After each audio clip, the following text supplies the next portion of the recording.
All right, let's dive right in. Today, we're going to talk about something called a yogic lifestyle. And I have a feeling you're going to find that what most of us think of as yoga, well, it barely even scratches the surface. It is so much more than what we do on the mat. I mean, be honest. When someone says yoga, your brain probably jumps to images of these incredible pretzel-like poses, right? Maybe you think of fancy studios or the latest, greatest activewear. We tend to see it as a workout, something you do for an hour a day. But what if that's just one tiny piece of a much bigger puzzle? You see, the classical texts paint a completely different picture. They talk about a yogic lifestyle as this comprehensive system. Think of it like a three-legged stool. You've got your body, your mind, and your ethics. And for that stool to be stable, all three legs have to be strong and in balance with each other. It's not just an activity, it's a whole systems approach to living your life. So, if we're going to build this stool, we have to start somewhere, right? Let's begin with pillar number 1, the physical foundation. This is all about the tangible, day-to-day things we do that create the perfect conditions for a real practice to actually take root and grow. And believe it or not, the absolute cornerstone of that foundation is something called mitahara. It just means moderate, measured eating. Now here's what's wild, just how important this was considered. An ancient text, the Hatha Yoga Pradipika, doesn't just list this as some dietary tip, no. It lists moderate eating as a primary moral restraint, right up there with things like nonviolence. That's how critical this is. And this quote just sums it up perfectly. The Bhagavad Gita is so clear about this. This isn't about some extreme diet or crazy fast, it's all about finding that middle path. The whole point is to keep yourself in balance, both physically and mentally. You want to avoid that heavy, sleepy feeling you get from eating too much, but also avoid the jittery, agitated feeling from eating too little. So this principle of moderation leads to some really practical advice. You see these super straightforward guidelines in the classic texts, and they're echoed by modern masters like BKS Iyengar. The whole idea is to eat food that makes you feel clear and focused, not sluggish or restless. Simple, fresh, and eaten at the right time. Okay, but what about what we wear? I mean, the yoga pants industry is huge.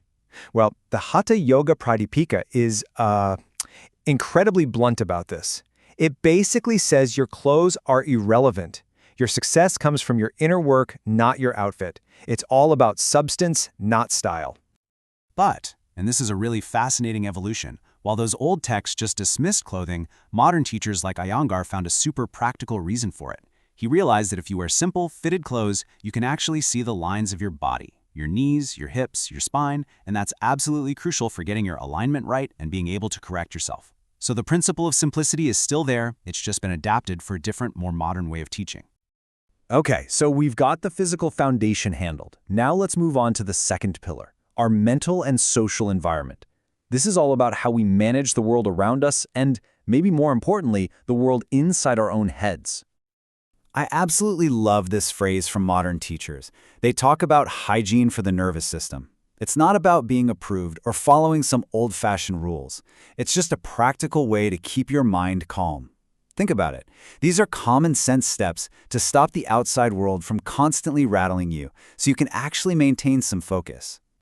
And this thinking extends even to our downtime. The Bhagavad Gita has this brilliant concept called Yukta Vihara. It doesn't say, no fun allowed, not at all. It says your recreation should be regulated and it should be in harmony with your goals. It should restore your energy, not drain it.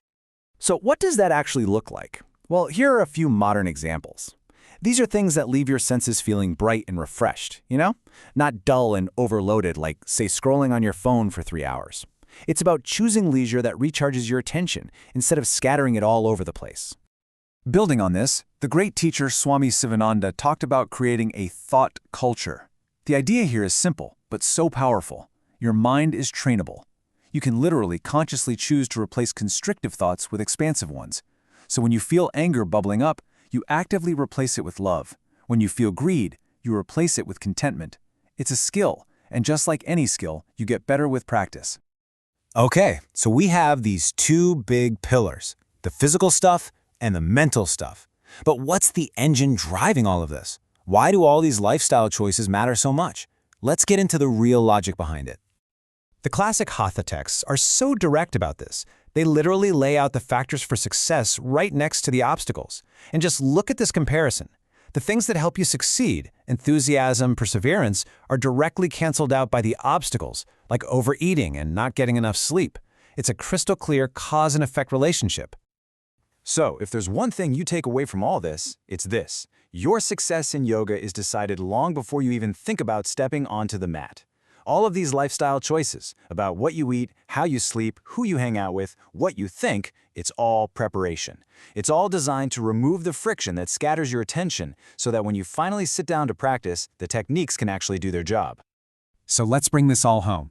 Let's wrap all of these ideas up under one single unifying principle that is just so relevant for all of us today.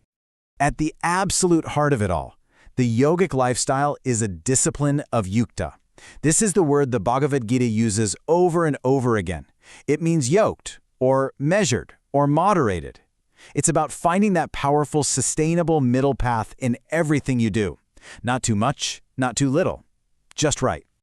And I want to leave you with this really powerful analogy from the source material. This lifestyle, it isn't some add-on to your yoga practice. It is the quiet architecture that makes practice possible. It's the invisible foundation that holds everything else up. And without that foundation, the whole structure just can't stand. So, the question for you isn't about, radically overhauling your entire life by tomorrow morning. It's about looking at your own quiet architecture. What's one small, simple choice you can make today, maybe in what you eat or how you relax or what you think, to start building a stronger foundation for yourself?